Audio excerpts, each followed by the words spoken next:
Today we're tackling a common question that every smart TV owner has at some point. How do you switch HDMI inputs on your smart TV? Whether you're switching between your gaming console, streaming device, or Blu-ray player, we'll walk you through the simple steps to change HDMI inputs on your LG Smart TV.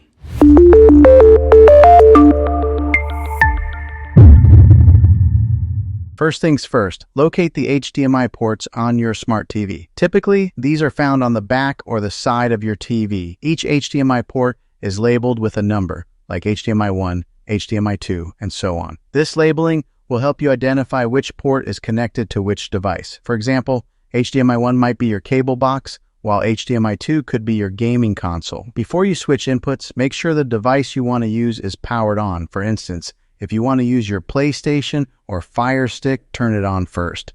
This ensures your TV can detect the active device when you switch inputs.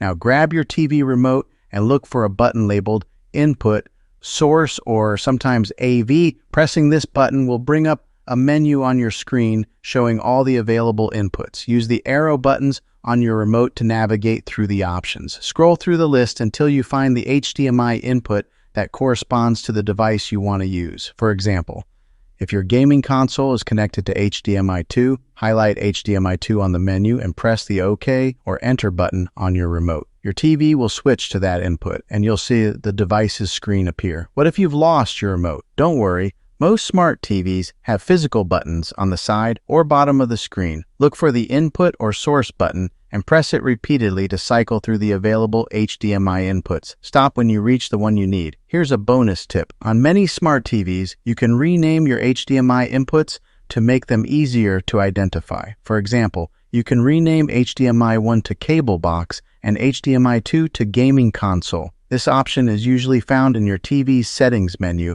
under input labels or source names. And that's it. Switching HDMI inputs on your smart TV is quick and easy, whether you're using a remote or not. Now you can seamlessly jump between all your devices and enjoy your favorite shows, games, and more. If you found this guide helpful, make sure to give this video a thumbs up and subscribe to the channel for more smart TV tips and tricks. Have any other questions about your smart TV? Drop them in the comments below and we'll cover them in a future video. Thanks for watching, and we'll see you next time.